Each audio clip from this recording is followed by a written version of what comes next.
Hello, everybody, and welcome to Fearlessly Authentic. I am your host, Jody Harrison Bauer. And as always, I am so grateful to have you join me once again every single week from around the world, over 100 countries. It's impressive that you are all listening to me, and I love to hear from you. So please remember to rate, review, and subscribe. I'd love to hear from you. And listen to this great interview we have coming up right now with Mr. Ryan Blair. Welcome very much to the show. Thank you, Jody. Ryan, for those of you who do not know him, is an author and an entrepreneur. And you started your career at a very young age under interesting circumstances. So we can go back there and go back to when you were about 13 years old growing up. If you can give everybody a little bit of background on how you started as an entrepreneur at such a young age. Well, I was always driven. My dad used to use compensation to try to drive my behavior. So if I got a base hit, he'd give me like a batting glove or take me, for something that I wanted. So I was always very driven as a child. And I lived pretty much in the middle class up until I was 13 years old. And that's when my family succumbed to drug addiction. My mother to alcoholism and my father to, hardcore drug addiction. So at 13 years old, my life completely changed and it was completely disrupted. I went from a secure middle class environment with everything a middle class kid can hope for, and to abject poverty, and my life completely changed. And then from that point, I rebelled. I was in and out of trouble, in and out of gangs, in and out of juvenile hall, and was really a troubled youth, and made a lot of bad choices and bad decisions. And by the grace of God, my life changed though when I was 17 years old. My mother found me a mentor. And at that point, I decided to become an entrepreneur, and pretty much everything in my life changed from thereof. Mentors are so important in our life. And I never realized the importance of them until I started a business, which wasn't until I was 50 years old. So, and going back to when you were describing the middle class, I've heard you talk about like the middle class is really the worst place to be because, as you say, it could be robbed from you at any point. And that's how I was raised. I was in the middle class. And I remember there was always, it was either abundance, right? Or it was, we need to save. So, we could do things. And it was always, well, that person's doing something, that person's doing something. Why can't I do it? If it was a time, it was either feast or famine. Yeah. So I totally agree with you when you talk about that middle class. And I never thought of it that way, because if you grow up like lower middle class, I guess you can call it that, then you strive to be in the middle class. And then when you're in the middle class, you kind of say, okay, I'm here, but it's really never a good place. I know you have a lot more to say about that. Well, in general, in the middle class, you're owned by your employer, you're owned by the job market, the economy as a whole, you're owned by the banks, the mortgages, the car loans, the credit cards, you're owned. And you're basically working for all of them. And that's no life at all, where, every single day you're in fear of whether you're going to be fired, you're in fear of whether or not you're going to be able to pay off the debt, and you're status seeking. You're buying things you can't afford, living beyond your means because you're trying to keep up with the Joneses, as they say. So for Yes. most people in the middle class, it's an environment that is filled with fear, and there's a lot of difficulties around the subject of money, and there's a lot of feast and famine in the middle class that most people don't understand. Poverty is, it's pretty simple. People are poor. In the middle class, people are pretending to be rich often and living beyond their means, and living to pay off their debt, and living to work for someone else basically. And in the wealthy class, it's a whole different way of living. It's so true. I saw my father, he was in sales. He was the consummate salesperson. My mom grew up kind of middle class. My dad's father was a milk delivery man. Okay. So when he started making money, um, you know, they spent a lot of money. Yeah. And then it's exactly what you said. Then they went into debt. And then they had to keep up those appearances. And I watched it and I remember thinking to myself, I never want to be like that. I felt so bad for my father. My mom just passed away about a month ago, but she would just push him and push him and push him. And the poor guy, there's only so much he could do because he was just stuck in that place. So for people that, whether they're, older and they haven't learned, or the previous generation, my parents were in their 80s. And what do you suggest to people that are stuck in that middle class and say, I don't want to be there? Entrepreneurship, Mm-hmm. in today's day and age, it is easier than ever to be an entrepreneur. The tools that are available to entrepreneurs now, by way of innovations in technology and mobile computing and so forth, it's unlike anything I've ever seen. It's the best time in the world to become an entrepreneur. You can reach people, you can get your hands on to mentors, you can get the training that you need, you can develop the skills that you need. All of this is now available and accessible at your fingertips 24 hours a day, 7 days a week. Even your customers are available and accessible. Where when I first started my career as an entrepreneur over 20 years ago, I had to figure out marketing campaigns, and I had to figure out a lot of different things that now the various platforms that are out there have made it simple. The technology that I have access to now as an entrepreneur would have cost me millions of dollars and 10, 15 years ago. And so I'm leveraging business intelligence, analytics, I'm leveraging email intelligence, advertising intelligence that other companies have spent billions of dollars bringing to market, that I get to access for a couple of $100s a month. And so now is the time to be an entrepreneur, and it's never been a better time in the history of the career of entrepreneurship. Very interesting. I agree. It just seems like, why wouldn't you? I know I wouldn't. Before I stopped working and had a family, I worked for a big company. I was a buyer for a big company. And after I decided to go back to work, I thought I could never, never, ever work for anybody else. I wanted to do things my way, not in a stubborn way, but why wouldn't people do that? So what do you suggest for somebody? So let's go back to your story. When you became an entrepreneur, you found a mentor, somebody who really had an impact in your life. Mhm. Well, I've been blessed to have a number of mentors. The first was a mentor that my mother introduced me to, and he turned me on to personal growth. And he later became my stepfather because my mother started dating him. In order for her to date him, he had to go through me because I was very protective of her. And I had to basically interview him, and he was a nice guy, wonderful individual. He's no longer with us, and he taught me the foundation of entrepreneurship and foundation of personal growth. And then from there, I've had a number of other key mentors in my life that have helped me elevate my level of thinking and elevate my level of creation and execution on my journey as an entrepreneur. And I'm blessed to call some of the most notable entrepreneurs and notable coaches as mentors of mine now. What did he do that shifted everything from you getting in trouble and, finding yourself in a lot of trouble? How did that, do you think you were ready for that shift, or do you think it was just the conversations that the two of you had? What do you think happened first? Well, I'm a very spiritual person, and so I was praying for a way out of the environment that I was in. I was praying for a way out of poverty. I was worried that my mother was going to be harmed because if word got out where I lived, the rival gangs in the territory would have targeted her and targeted me. So I had a tremendous amount of fear, and I was raised very early in my life by my grandmother to be spiritual. She had given me a spiritual foundation that I had instilled in me, but I had strayed from it. And I'd really prayed to find a better way of life than the one that I was living, because I saw my brothers and sisters and the people that I was on the street with. I saw them going to prison for the rest of their lives. I saw them murder people. I was worried about that happening to me. So my spirituality would be the key ingredient. And there's an old proverb that when the student is ready, the teacher appears. And I really believe that. And I have found it in Yes. my life to be literal. So I was ready as a student. The first teacher appeared. And then when I saw that, I was like, if that worked once, could I get it to work twice? I'd ready myself as a student. Another teacher would appear. And my life has just been a series of me readying myself for the next teacher to come into it. Sometimes we're not ready. So has there ever been a moment when you thought you were ready but you weren't. You tried to be open. You tried to have your heart and your head open, but maybe you weren't.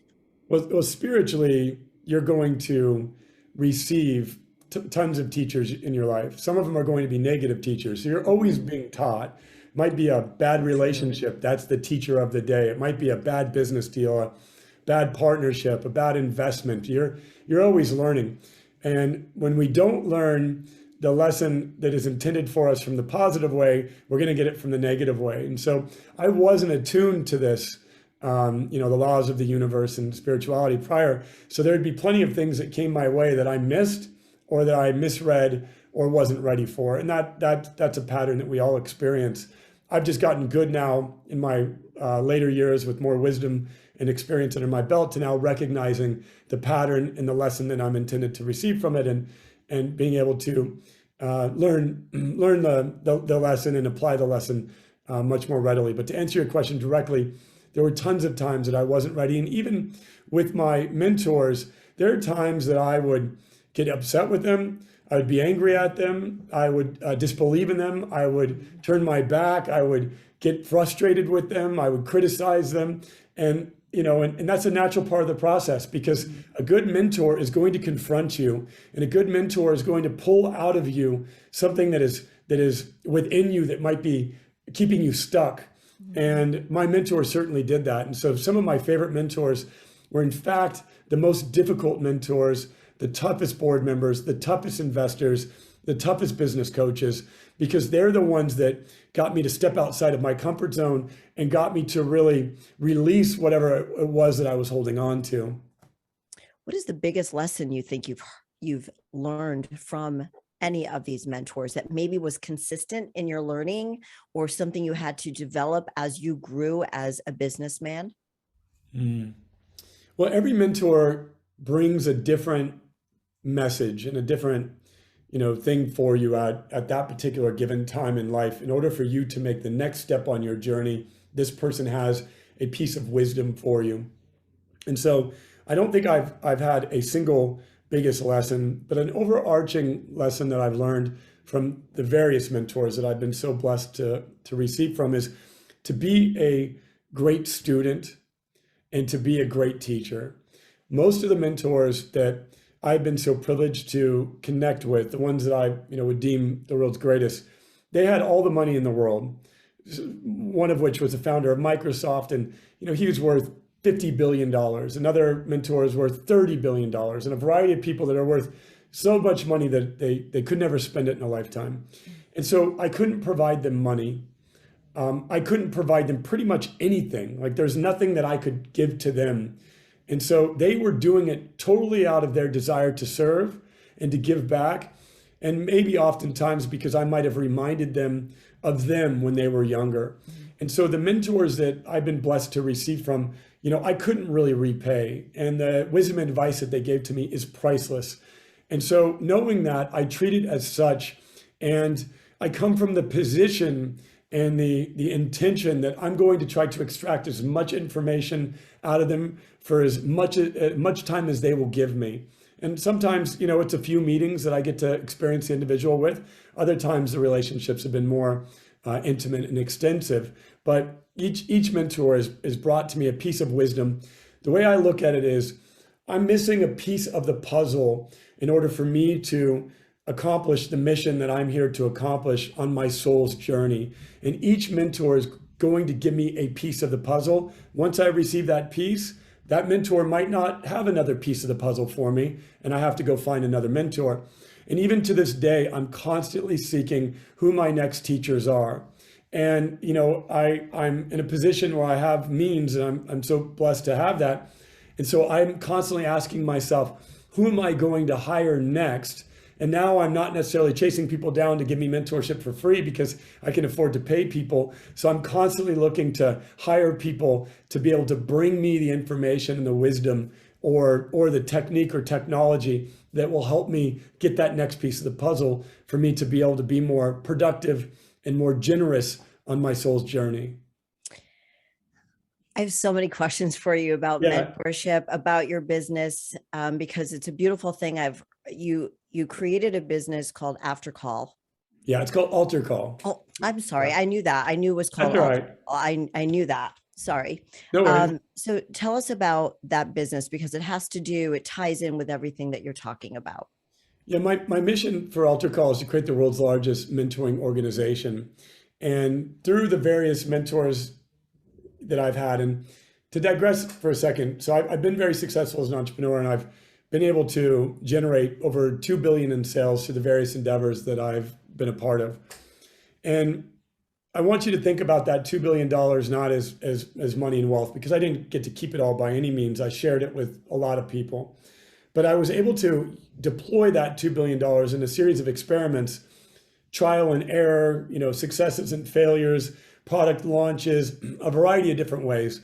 And through that, I've been able to learn a lot and extract a lot of wisdom and a lot of lessons and a lot of practices and principles and values that I now can apply to starting businesses and helping people scale and build their businesses. And so AlterCall is an organization that I've created to help people just do that. It's literally to help people alter their lives so that they can answer their calling. And I mentor them, but I also have a team of facilitators that I've trained and equipped to also mentor, teaching them the principles and practices that I've been able to extract from my 25-year journey and $2 billion worth of experimentation. It's an incredible business, and so many people are going to benefit from what you're offering. So Thank you. we're going to go back, and then we're going to come back to this again, because I want to go back to what happened after you were mentored at 17 and you started your own business soon afterwards, correct? Yeah, I was unemployable. I was a drug dealing gang member with tattoos. You can't see them here, but you can see some of them, I've seen them in some of your videos. right? Yes. So I was a drug dealing gang member with From here up, tattoos. you look like a Boy Scout. Yeah, from here up, I do, right? Yep. Yep. You do. um, I do look like a boy. I should have been a Boy Scout, truthfully, but thank you for that. I'm sorry. Am I the first person who ever told you that? No, but Okay. I do have I was a gentle soul, a sweet soul that got put in a very difficult situation, Yeah. and it hardened me, and it made me, angry, and it made me tough, and it made me violent when I was a gang member, and there's all kinds of interesting lessons to extract from that journey, especially as a young child. But I lost my train of thought when you said Boy Scout. So where were we? Sorry. Sorry. No. So we were talking about how you started your first business. Oh yeah. So Yes. I You was said back. you Yeah. had no skills, Yeah. right? I was Well, you probably had a little I was skills. skilled at. So a gang is an illegal enterprise, and so you have to learn some fundamental concepts that are very applicable to building a business when you are effective in a gang. And I was very effective at it. I had a number of people working for me. I had a number of different things rackets that I was involved in that made me, very successful on the streets. Certainly one of the most successful people on the streets. And my main thing that I did on the streets was I stole computers and I reprogrammed them and resold them. And this was at the time when computers were just taking off. It was So what year was 19 this? late 1990s. So, Okay. excuse me, this is prior to computers being on every desktop in every household. And so I was one of the very, early on people to learn software and computer programming and so forth, right before the dot-com, explosion that occurred. Yes, I remember the big box in my house. Yeah, yeah, and so I'd stumbled my way into some skills that were very applicable, and so I decided to start a business that was to bring those skills to the people within my community. My first company was called 24/7 Tech, and the idea behind it is that if your computer was broken, I would come repair it 24 hours a day, 7 days a week, and I built and scaled that business to $1 million business pretty quickly.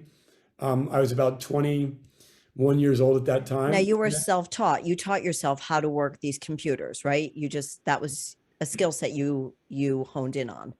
Well, I was self-taught at first, but then, I went to college. I went to a community Okay. college, and then from there I went to a 4-year university where I really fell in love with computer sciences. So, I did have some formal training. And, by self-taught, I was extremist on being self-taught. I read books nonstop. I was wanting to learn and master this thing called computers, or this, whole new emerging field of computers, because I knew that somehow that this was going to be an important aspect to my future. At first, I thought I was going to have a career in computing, just, like get a job. But then I decided I was going to be an entrepreneur, and I've been involved in the creation of a few technology companies since then.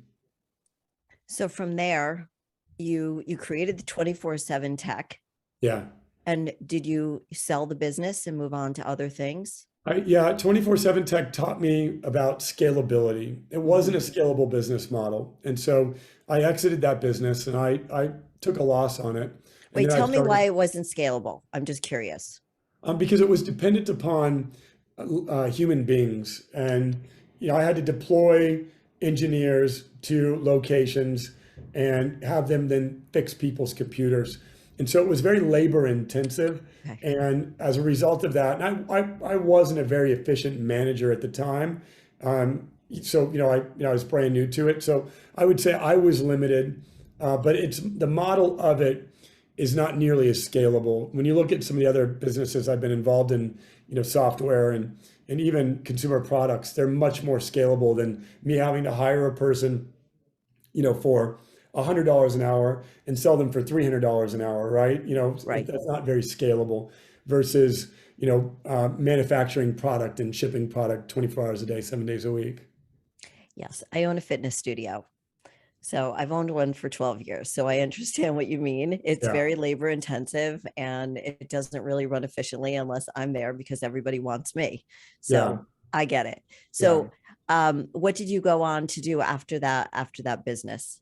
So after that, I started a company that was called it was called Sky Pipeline, and that was a wireless broadband service provider. And we were the very first to innovate in wireless broadband. And this was prior to your cell phones having wireless broadband. It was also prior to broadband wired being accessible by all. And in fact, it's still not accessible by all, but most people have access to cable or high-speed broadband access. So we were one of the very first pioneers of wireless broadband access. And I built that company from the age of 21 to 24 and exited it at 24 in a pretty significant transaction. So how does somebody know when to exit out? How did you know? Is it just a gut intrinsic thing you just know? Do you think some people just know how to run a business and some people do not? And knowing when to get out, like you knew, get out of 24/7. It's not scalable. Let's move on to this. Let's sell it at this. Yeah, there's an intuition that I've always had, but I didn't always understand my intuition by any means. Mm, I've recently developed that more, but I would tell you in the exit of 24/7, my board of Sky Pipeline, I should say, my board members wanted me to exit that business, and I had developed relationships with some friendly competitors, and I had been talking about some acquisitions and some mergers, and one of them proposed the merger to me.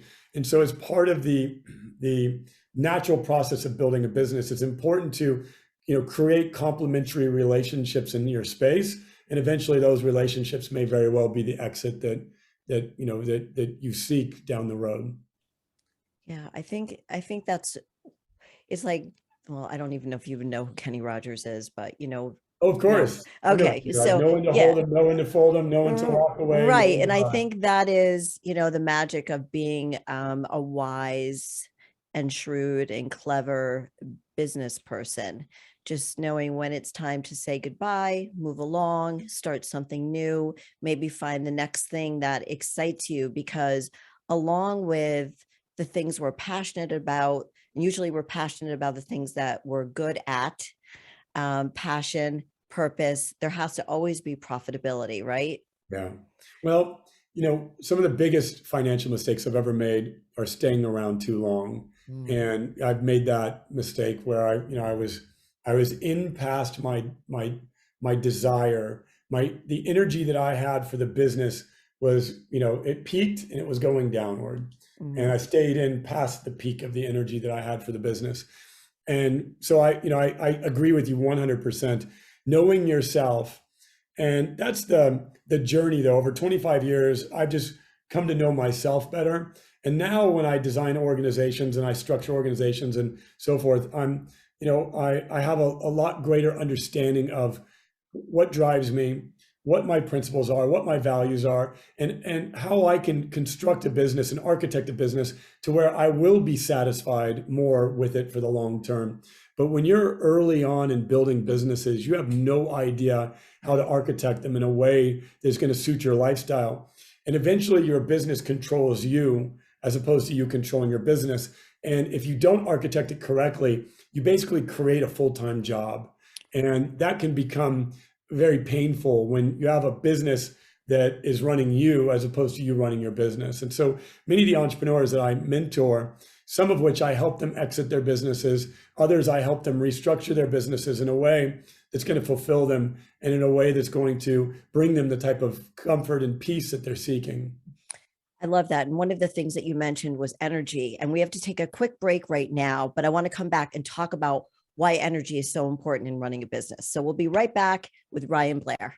Welcome back, everybody. I am Jody Harrison Bauer, and we are back with Ryan Blair on Fearlessly Authentic. And we were talking about energy before the break. And to me, and it sounds like to you as well, that energy is almost everything. That if we don't start something or have the right energy around us or in a relationship, so relationships, personal, professional, I know you mentioned talking, I heard you talking about being, in a toxic relationship at one point, myself included.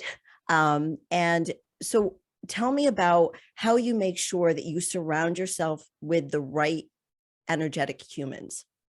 Well, the people that are going to be attracted to you are mirrors to you. So the way that you change the people around you is you change yourself. And the more work that you do to remove negativity. Now, the way I like to describe it is each of us has a vessel, and inside that vessel, there's light and there's mud. The mud is negative experiences, trauma, toxic substances, toxic content, toxic thinking, anything that we put into us that is negative energy. It could be greed, could be ego, could be shame, could be grief, could be, apathy, could be guilt, could be worry, could be fear. That's just mud that accumulates over time. And if we don't have the tools to get the mud out of this vessel, eventually we're going to have a vessel that's filled with negativity, and we're going to attract people that are very similar to us in nature. And so if you want to change who's around you, you just have to change the inside of you, because the people that you want to attract, they're going to resonate with you in the amount of light that you have. And so that's the secret to the law of attraction, is become the person that you're seeking to attract. Easier said than done. How did you do it? How did you make that shift? Well, it is easier said than done. And I will tell you that, I went through a very dark night of the soul 4 years ago when my mother passed away. At that time, I was in agony. I was in the worst pain that you could imagine. I had so much love for her, but there was so much unsaid stuff between us. There was things that I wished that I would have been able to tell her. There was pain that I had that I'd never expressed. There was a lot of trauma in the way I was raised and the way she, experienced my father as well. Was a very traumatic individual. And she passed away after falling down a flight of stairs and being in a coma for 2 years. And then she was severely handicapped for another nearly 5 years after that. So a total of about 7 years of just agony and hardship accumulated into her transitioning, and it was a devastating thing for me. So I had really avoided the pain for 7 years, and that accumulated. All of that, I self-medicated, I distracted myself. I did anything and everything I could other than sit with the pain and the trauma that I was enduring as a result of seeing my mother in such terrible condition. So when she passed away, the best way that I could describe it is it was like a nuclear explosion. I got to see clearly everything that I had created in my life that I didn't like. I got to see the friends that weren't there for me. I got to, see the pattern of behavior in my life. I went through a difficult custody battle where, a person that I thought loved me, was saying terrible things about me. I wasn't able to see my son. Attorneys got involved. People were suing me. I just basically looked at the life that I had at that point in time and said, wow, this is not a life that I want to live anymore. And I made a decision that I was going to change and that I was going to invest 100% of my capacity into that change. I'd always heard these principles and parables, in order to, change the world, you have to first change yourself. And in order to, change the people around you, you have to change. I heard all that stuff. And I was blessed to have the environment and the money to be able to do that full time for, a period of now going on 4 years, where I've done nothing but focus my full-time effort, energy on healing and on growing as much as I possibly can. And for the first 2 years, I did it in complete isolation. And then after I started getting feedback from people that I knew said, wow, Ryan, you're glowing, you've changed, you're different, there's a light shining in you, there's something different about you going on. I then thought to myself that I could bring the technology and the tools that I had utilized over 2 years to as many people as I possibly could. And that technology and those tools are, they're a variety of different modalities that I was able to, experiment with and test on my journey of transformation that I've now simplified and bring to others who are also seeking to heal and transform at an accelerated pace. Could you share what some of those things are? Yeah, well, number one is prayer. Mhm. Number two is, and most people just don't know how to pray. Right. There's a way to put yourself into a state where you are connected with your higher power, with the universe, with your creator, whatever your beliefs are, in a way where you can clear out all of the mud that is disconnecting you from these forces at work that are all around us, that are available to us, that we just don't have the ability to access if we haven't been trained in how to do that. Meditation, I eat extremely healthy. I only eat clean, pure foods. I don't put any garbage in me, and I used to all the time. I don't drink. I don't do any drugs. I don't take any pharmaceutical drugs. I don't take Advil or aspirin or anything like that. Physical activity and fitness is a key component of it. Nature is a key component of it. Vocal work is a key component of it. My voice might sound a little shot because I just had a vocal lesson earlier. And so can we just stop and talk about the music? Oh, please. Because I heard you talk about, I have a horrible voice. And, but you said you couldn't sing, like you would pretend to sing when you were in church because your voice was so bad. Yeah. And I'm the same way, like even singing happy birthday to people, when it goes to the high note, I'm like, peace out, because my voice is so bad. And I have like a raspy voice sometimes. So how, just to, share with us, how did you get into singing? What made you go there? It is the hardest thing to get into when you never had any musical inclination or capacity. Right. And people made fun of me. People would laugh at me. They'd say, don't ever sing. Right. I get the same thing. Right. And like I would try to wait for everybody to start singing happy birthday, and then I'd just kind of mouth it. Right. I'd never actually sing either. And in church, I would just mouth it, and I would feel so uncomfortable because I wanted to sing, but I couldn't. And when my mother had passed away, I'd become obsessed with Whitney Houston's "I Will Always Love You." Played it on repeat, 10,000 times, because it reminded me of my mom. And it was, when that song came out, it was at a time when my mom and I were really close and going through a tough time. And just, I had a deep connection to the song and my mother. So I would play it over and over. And serendipitously, a friend of mine texted me, because I told her how much I loved the song, that she knew Whitney Houston's vocal coach. Oh. And Whitney Houston had transitioned at that point, but it was her formal vocal coach, I guess. And so I saw it as a sign. I said, I want to meet him.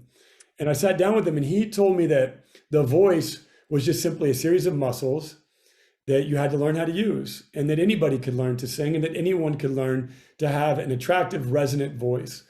And when he told me it was muscles, like the equivalent of building a bicep, I said to myself, I can learn that. Like as an athletic person, I've learned how to use all kinds of muscles that I never thought I could learn how to use. I learned how to play basketball, and I was terrible at it. And so as a result, I made the decision that I was going to learn, my vocal cords. And I've been practicing now for 2 years, and I, practice 3 times a week with them. I just had a lesson a few minutes ago before I got on the call, and I can sing now. I think that's amazing. I would maybe one day I'll have to try it. I'll send you some exercises, but in the process of learning to sing, I have learned to voice and express myself in ways that I never had before. I've learned how to be a better speaker, a better orator. I've learned all kinds of things about my voice, my self-confidence. And so the journey into learning to sing has taught me so much about myself that I did not know prior to it. It is the hardest thing that you can journey into, and you're going to be terrible at it for in my case 2 years, until I've gotten to the place where now I'll sing in front of other people. It's those journeys, we throw these sayings around, get comfortable with being uncomfortable. And it sounds to me as if you've been putting yourselves in uncomfortable positions for most of your life, because that's a passion of yours that you want to learn. You're always learning. You're putting yourself in positions to learn from others, then teach it to other people. And just with the singing, learning how to sing and being in tune with your body, your mind and your body are so connected. And when they're connected, we can create such beauty in the world. Like, it brings it out of us, which makes us shine out to the world. And then those beautiful people, that energy that we want, comes shining back to us. And who knows, maybe you'll be in a rock band one day, right? I have no idea where It's going to take you. Where God's going to take me. But I do know that as a speaker and a person that's, doing on stage and giving speeches and doing virtual events and in-person events, the more that I master my voice, the more successful I become. So to me, it's just a simple math. And to give you an idea, this vocal teacher that I have is probably the most expensive vocal teacher on the planet. I've already invested, $75,000 into learning my voice. And, a lot of people don't realize that you need to make these investments. Hire the best coaches. They will pay for themselves. You don't wait till you have money to hire the coach. You hire the coach now, and then you will have money. The universe is always expanding. And so if you're expanding, you're in alignment with the universe. But if you're retracting, and if you're in a place of scarcity, you're out of alignment with the universe. Okay. I want you to talk about that a little bit more, because that was something, I've had my own business since for 12 years already. So people would always say to me, I can't afford you. I can't afford you. But you can't not afford me, because if you came to me because you felt broken and unhealthy and unenergetic, you need to have me in your life. So then you can be better at your job, have a better relationship with your significant other, whatever it is that the goal is, because it's always something deeper than that. So how do you tell people that they need to hire this coach, even though they don't think they have the money? Because we hear that a lot. I can't afford you. I can't afford this. I can't afford that. How does somebody do that shift in their mind? Well, your objective is to shift them. And sometimes you have to point out where they are spending their money. Oftentimes, people, they'll say they can't afford you, but they can afford a $300 cable bill. So it's not necessarily a matter of what they can afford, it's their priorities. What they want to spend their money on. Yeah. And they can't afford you, but they'll buy a $2,000 purse, right, or a $5,000 set of luggage, or, whatever the case is. So most often it's not a matter of whether they can afford you or not. It's a matter of whether or not they're willing to prioritize their health. And, most people just don't have the right mindset. Every time I've ever hired a coach, more money has come in to cover that coach. I've never hired a coach and had less money come in. It's more money comes in because I am in the state of creation and of being a student and of expansion. And by the very nature of having a coach that's going to teach me, I have a boxing coach, I have a breathwork coach, I have a diet, person who helps me with nutrition. I have all kinds of people, a voice coach, as I mentioned. I have a spiritual mentor. I have all of these people. And the way I see it is I have a team of people supporting me to be productive and efficient. And the more productive and efficient that I am, the more revenue I'm going to create. And so the math is real simple. Like I receive a 10-time return on anything I invest in myself. And there's no better guaranteed return on the planet than an investment in yourself. So you know that. If you know that, then why aren't you doing it? And it's because you have a limited mindset. You have a scarcity in terms of your thinking, or you're just not truly committed to bringing to the world the very best that you have to offer. And if you are committed to that, then it's a real simple decision to make, because it's the best return on investment you'll ever receive. It's that limited mindset, and that limits people from moving forward, stepping outside their comfort zone, spending money that they don't think they have, but understanding that's where the mindset is. The mindset shift is that you're going to learn something from this person, or maybe you're not going to learn something from this person, but you learned something. Yeah. You learn that you didn't learn from that person, and that you've got to look for a different type of coach or whatever it may be, but you're going to learn. You're going to learn. You're going to learn. If the fear is that you're not sure if the person is who they say they are or capable of it, that's a different fear. Most people, that's not the fear. They know that you're great at what you do. You have testimonies. You've helped a lot of people. They know that you can provide them the value that you say you can. The question is they don't understand. The more you invest, the more action that you take. And so if I were to hire a piano teacher, and the piano teacher... I love that you said that. If you can say that again. Right. If I were to hire a piano teacher, and the piano teacher, like I went on one of these online courses, and I got a $9 course a month to learn the piano. And I never showed up once. I never actually opened up the back office of the course and never tried it at all. And the thing was on my credit card for like a year, maybe even longer. And I never tried it once. Now, if I paid $10,000 to a piano teacher to teach me the piano, I would show up every single day. I'd do all the drills, all the practices. I would do my very best, because I'd want to make sure that I got that $10,000 worth of value. And so when you invest in yourself, you need to make an investment that is going to force you into action, because if you don't, then you're not going to take the appropriate amount of action. I charge a lot of money. I charge $100,000 to the people that I mentor, for an annual mentoring program. And, it's enough money that they show up to the meetings prepared, and they have a desire and an intention, and they're going to extract as much out of me as they possibly can so that they can get their $100,000 worth. And, some of my students that are in that program, and, my time is limited. So I only do it with a selected amount of people. But some of the students that are in that program, I've literally watched them make millions of dollars off of the things that I've taught them, because they want to extract the value and take action on it so that they can receive the return that the program is capable of yielding. So we're going back to the mentoring, because that's really important to you. And the things that you said with the company, the 2 years you were in isolation, right? You sort of, it was 2 years, right? That was 2 years. So it was prayer, meditation. You learned how to, your breath work, singing. I would pray and meditate for over 10 hours a day. Wow. Yeah. 10 hours. I'd like to isolate. I think I'd like to isolate for a year. You'd be surprised. Most people, I overcame this concept of loneliness. I had, prior to that, I was always lonely.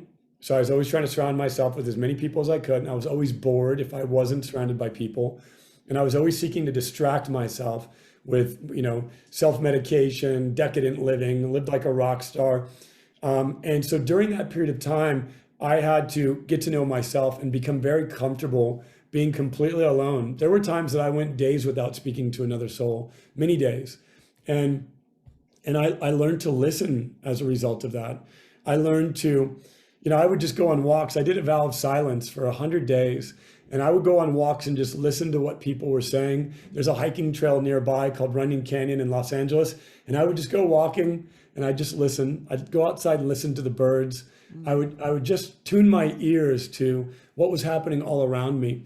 And so I learned invaluable skills that I had never taken the time to learn prior. And this was that opportunity for me to really go deep into my spirituality and into my soul and get to learn more about my soul. And I'm still on that journey. I haven't stopped. I'm a constant student, and I'm now at, stages of the journey where it's like heaven on earth. The things that I get to learn, the people I surround myself with, and the work that I get to do every single day are just, it's a miracle, because who I was before, I was in pain. I had unresolved trauma. I had anger. I had a lot of things inside of my soul that were really stuck. And through that 2-year journey, I did most of the heavy lifting there. And then in starting my company, AlterCall, and helping serve others, I then really started accelerating my growth, because as I would help them heal, I would heal. And so now I've helped over 60,000 people heal through the AlterCall movement. And every person that I've helped heal, I've also helped myself heal as a result of their healing. Isn't that interesting? I think so many people don't understand that the coaches learn so much from their students. Yeah. When I think about everything that I've learned from the people that I've coached, it's priceless. It really is. And it's a really symbiotic relationship.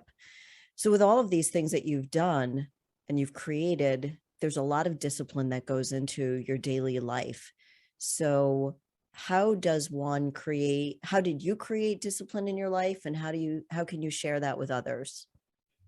Great question. Well, discipline was the hardest thing for me to learn. I was always very competitive. So I'd work out and I'd show up because I was extremely competitive. So I didn't look like an undisciplined person from the outside, because I had won a lot of the games I played in because of a extreme level of competitiveness.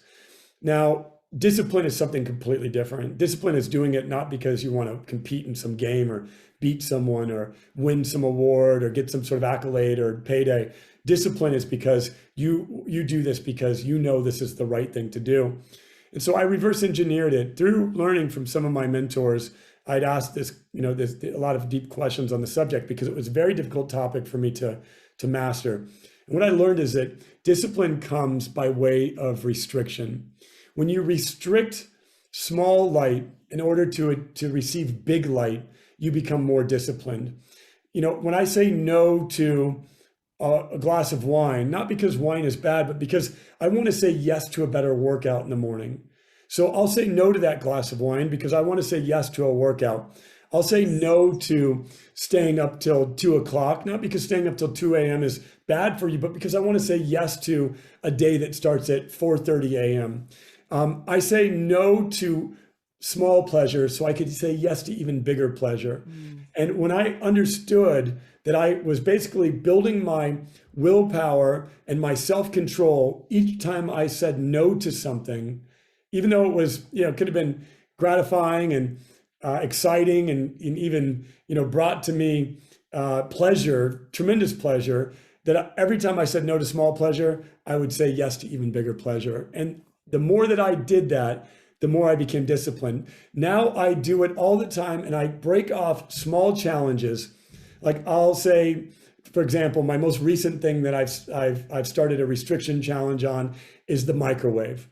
I had the microwave in my life, my whole life. I would always use it as a shortcut to warm up foods. And frankly, it doesn't create very good tasting food. And so I said, I'm going to get rid of the microwave so I can learn how to prepare my food, cook my food, and create healthy, nutritious food. And so that was the most recent restriction that I placed in my life. And I've been microwave free now for a few months. I got rid of mine in 2017. And people come to my house and they're like, Jody, where's the microwave? I'm like, I don't have one. They're like, well, what do you warm up food with? Pan, Yeah, oven, right. stove, right? It tastes so much better. And what does it take me? 5-10 more minutes, Yeah. but it tastes so much better. And I don't know. It's just that I like that restriction. That's a simple one. And, you know, microwave is one thing, alcohol was another, drugs were another, lustful activities. The list of things that I have just taken one restriction at a time has built up a level of discipline that, you know, makes me who I am today. Takes a lot of work to do what you're talking about. It doesn't come easy. And I want everybody who's listening to understand that this is not something that's done overnight. This is something that you have to work on every single day with intention. Absolutely. So we have just a few minutes left, unfortunately. I didn't even get to mention your book, which 2 books that you have, which is Nothing to Lose, Everything to Gain. And we didn't even get into that. And I really would love to have you back on the show again so we could talk about your books, because what you have to say about that topic in particular is really interesting. I'd love Then, to. Yeah, I'm an author, so you can find me everywhere where books are sold. And also I'm on Instagram, and I'm always DMing with, you know, aspiring leaders and entrepreneurs on Instagram, and that's at Real Ryan Blair if you want to reach me there. okay, thank you for sharing that with everybody. And the last question I have for you, the Real Ryan Blair, is what does living a fearlessly authentic life mean to you? It means being willing to look at the things that, you know, are painful. It means being willing to sit with your shadow and to address the issues, and each and every single day looking at what are the things that were good from today that I want to carry with me to tomorrow, what are the things that I could have done better, and what are the things that I need to leave behind. And, you know, each and every day waking up with a plan to make the day a masterpiece, to learn from it, to grow from it, and to share what you've learned with as many people as you possibly can. Oh, that's so heartfelt. I love that. Thank you. Thank you so much. If anybody needs to get in touch with Ryan, best places on Instagram, would you say? Yeah, on Instagram, or you can go to altercall.com. It's ALTERCALL.com. Wonderful. Ryan, it was such an honor and a pleasure to have you on my show. I've learned so much from you, talking to you, reading so much about you.